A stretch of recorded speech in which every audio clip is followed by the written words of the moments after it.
Hello and welcome to this very special show on a very special athlete. At the age of 41, Roger Federer is going to call time on his career after the Laver Cup next week. During the course of a heady, highlight-laden career, Roger Federer has won 8 Wimbledon titles, 6 Australian Open titles, 5 US Open titles, and 1 French Open title. But over the course of his career, he also won something much more than titles. He won the adulation of pretty much everybody that saw him play, that a lot of people who also competed against him. Just to talk about the legacy of Roger Federer and to talk about what Roger Federer meant to even tennis players, we have with us two special guests. Both of them have represented the nation before. We have with us Gaurav Natekar and Vishal Uppal. This is your host Amit Kamath. First of all, Gaurav, Vishal, thank you so much for doing this. Welcome to our show. Gaurav, I wanted to start with you first. Obviously, you've seen a lot of tennis. You also do commentary right now. You've played tennis. What is your most special memory of Roger Federer, from his entire career? Wow, okay, that's I didn't think you'd start with that question, but I think there are so many. It's almost as if you're asking me what is my special memory of all the times I have played. Um, I think for me the one that stands out is when he actually came back and after a long lean patch and he beat Nadal in 5 sets at the Australian Open. I think every Grand Slam win for any player of his caliber is special. But the way he was able to change his game, he made a lot of little minor technical and strategic changes to his game, only because he knew that if he had to get more longevity to his career, given that Nadal and Djokovic were really snapping at his heels, and at one point he definitely had a mental block whilst playing Nadal. I think that for me really stands out. He was down 3-1 in the fifth set and then he came back and won. So for me, that would be really the one special moment. Right. Vishal, I'd also like to put you on the spot now and ask you the same question. What has been his most memorable moment for you? Well, I think him beating Sampras at Wimbledon, that was the announcement of I'm here, and just the way he did that, I think that just showed us what a special player he's going to be. And no one imagined he would be this special, but incredible career. And yeah, for me, that win, that beating Sampras at Wimbledon was phenomenal. Right. You mentioned that he was a very special player. The reason why we are doing this is because he was so special that through his tennis, his aesthetic grace, it was something that a lot of people have not been able to emulate, even if they tried to. So Vishal, I would like to start with you this time and ask you what exactly made him special, just on the tennis court. I would say God-given talent and a whole lot of hard work, dedication, determination, and just the will to be the best. I think a lot of people are talented, but they don't work as hard. And people don't really appreciate how hardworking Roger Federer is because he makes everything look so easy. He's poetry in motion. You don't realize how physically fit he is and how quick he is on the court. We all talk about the physical attributes of a Nadal or a Djokovic, but we don't really realize how fit Federer is. He's had such a long career, pretty much injury free. It's only now when age is catching up with him that he's starting to get injured. I mean, that just tells you how hard this man has worked over his career and how he's really utilized his God-given talent to the fullest. So yeah, I mean, for me, I did say that Nadal plus Djokovic equals to Federer. I mean, that pretty much sums it up for me. Right. Gaurav, would you like to add to that? I think I would tend to agree with most of what Vishal had said. I think that talent is overrated. A lot of people have talent, but if you're not able to back it up with hard work, then you're really not going to get very far. And we see enough examples of that. I think with Roger, one other thing is his extreme humility. And I think one of the reasons why people like him and Nadal have had such a long career and they've managed to consistently, break barriers, they've been keeping opponents at bay for the last 20 years is because they have the humility to understand what the game is for them, and that even though one is at the top of their game, so to say, one should never rest on one's laurels. And again, it brings me back to the first point that I made, that he could have easily just continued the way he was going, because he was already at, I think, 14 or 15 slams. But he realized that if he had to really push the envelope and compete with the likes of Nadal and Djoko and all the other guys who were coming down the ranks, he really needed to change his game, and to have that kind of humility and humbleness to actually be open to learning when he was already being considered the greatest of all time at that point in time. I think that's a big plus point for me. And you see all great achievers who have had long and successful careers. One of the common threads that you will see is that they have this humility in them to know that they should not take their place for granted, and they're willing to be open and listen to their team around them. Right. You spoke about how Roger kind of reinvented himself at a certain stage because he knew that the others were coming. Can you just tell our listeners a little bit about that reinvention, how he kind of adapted himself to the changes of the modern players? Well, I think two things that really stood out for me. One was how he started to take the ball early, right? I think he realized with both Djokovic and Nadal, who were his biggest opponents, that they used to stand way back behind the baseline. And Federer started really at some point, I think, playing into their hands and playing their game.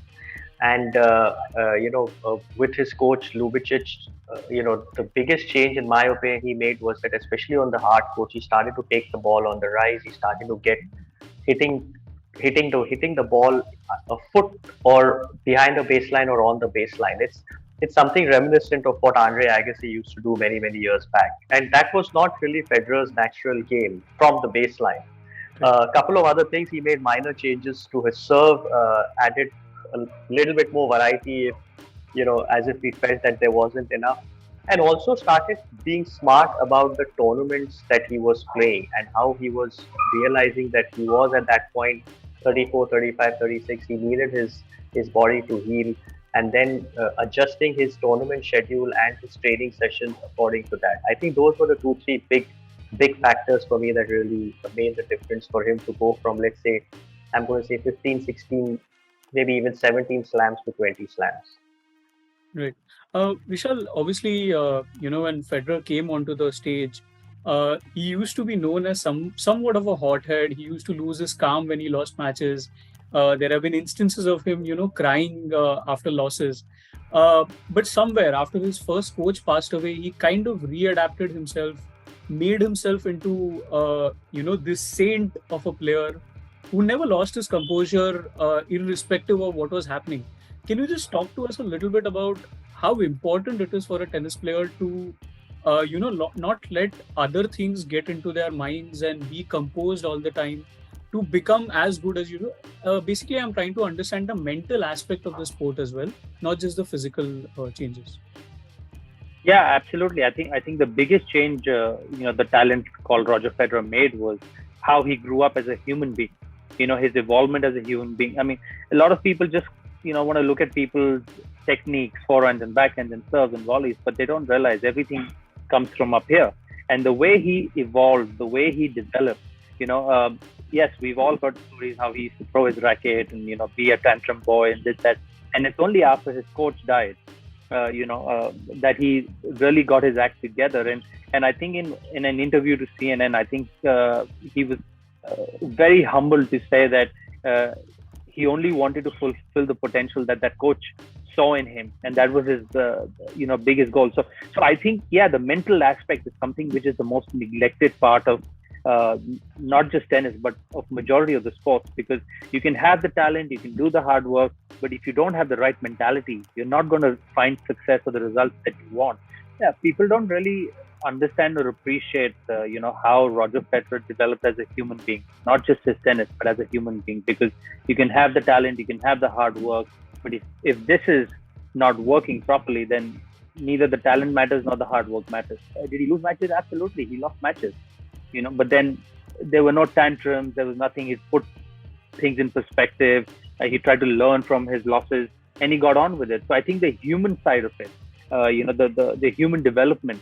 That in itself is such a key factor if you want to really develop as an athlete. And I think that's one thing that if everybody can just look at that part and learn from it, I think you'll see people will start performing a lot better. Obviously, when a great player retires, everybody starts looking at what's next. We know that there's obviously Rafa still, he's going to be around for a couple of years. Djokovic is going to be around for a few years. But after that golden generation of players, do you see anybody coming who you can, see going all the way to 20 titles or being somewhere close to what these three guys brought to the table? I think we're not going to see an era like the Federer, Djokovic, Nadal era. I think there is a lot of great talent. Alcaraz, Tsitsipas, Sinner, even Kyrgios is now getting his act together. So there is enough talent. But I mean, again, it's too tough to say what will happen in the future. But I'd really be surprised if we see another golden era like this, where three players have dominated the sport for a better part of 2.5 decades. So yeah, I mean, though I think tennis is at a very exciting stage. There is a lot of good talent. We just saw the US Open. I mean, that was some really good tennis. So tennis will be fun. Will we have the same kind of era or rivalry? Perhaps not. But yeah, Federer has left tennis in a very good space. He raised the bar of tennis so high. He forced people to catch up to him. And now that they're there and thereabouts, it just made tennis a lot more interesting to watch. Right. Gaurav, just to bring you in on the same question, do you see somebody taking over or reaching the same heady heights that Federer, Nadal, Djokovic have? No, again, I mean, I again would agree with Vishal. I don't think we're going to see an era like that where three players, they've won, I think, 63 or 64 slams out of 70 or 72 slams in the last so many years. Only Wawrinka and Andy Murray and a couple of others have not been able to do it. Marin Cilic and so on and so forth. But after having commentated for the US Open and just seeing the sheer raw talent that these new guys are bringing to the table, whether it's an Alcaraz, whether it's a Sinner, whether it's a Felix Auger, Aliassime, Casper Ruud, even Kachanov and these guys, they're still relatively young, right? Honestly, I don't think Tsitsipas and Zverev are going to win a Grand Slam. I think these young guys are far too strong. They're far too fit. And now they've tasted blood, especially a guy like Alcaraz. And, he's got a strong team behind him. He's got someone like a Ferrero who's been a world number one. I know for a fact that Nadal also is mentoring him from time to time. So I don't think that there's going to be an era like that. I think it's only a matter of time before Nadal also hangs up his boots. I'm guessing he's going to do it after the Roland Garros next year. Djokovic, he's going to try and play as many more slams as he can, depending on whether he's allowed to play or not. But an era like this, I doubt it very much. Right. Just to wrap this conversation up, I thought we should do something that usually fans like to indulge themselves in a lot. Gaurav, I just wanted to get your take on Roger Federer, Rafael Nadal, Novak Djokovic. I know Roger is third in the number of Grand Slams won between all these three guys. But according to you, who is the best tennis player of all time? Well, best tennis players, neither of the three. I would have to say Rod Laver, simply if you go on record. But I think if you're specifically asking me on these three, look, I think it's very tough. Obviously, there's no doubt that Federer is the people's champion. He took the sport of tennis off the sports pages. He took it off even the lifestyle pages and things, right? So what he did, he transcended the sport of tennis. For me personally, I started off as being a Federer fan because anybody who likes classic and pure tennis can't look beyond a Federer.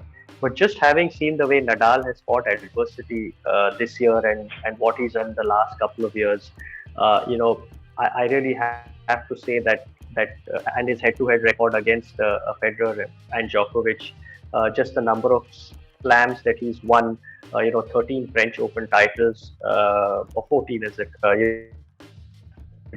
It's just crazy and mind-boggling.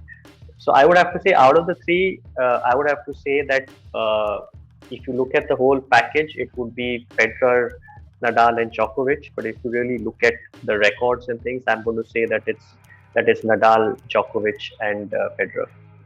Right. Vishal, just to come to you with the same question, who do you pick as the greatest tennis player according to you? For me, Federer undoubtedly, because of the impact he's had on the sport.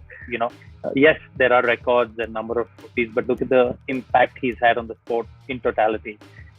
Also, the fact that he transitioned so well from playing in the early 2000s when the courts were faster.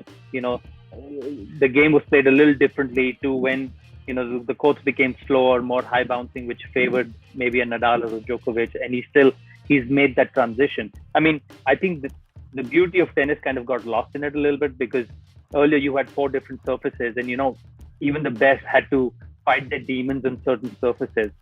I mean, I couldn't imagine a Nadal or a Djokovic would win even a single Grand Slam at Wimbledon, say 20 years back when the courts were faster. But just the way Federer evolved from the fast courts to the slower courts, I think that, coupled with the fact that the impact he's had on tennis. I mean, look, let's not forget, he forced guys like Nadal and Djokovic and Andy Murray to raise their level so high, because he took the bar up that high.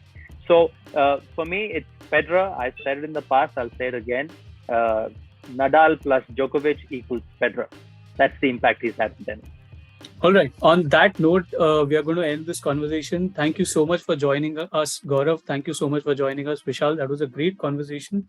For everybody who's tuning into this, tell us in the comments who your favorite tennis player is. If you agree with Vishal, if you agree with Gaurav, if you have your own opinions, please let us know. Thank you for tuning in. Thank you so much.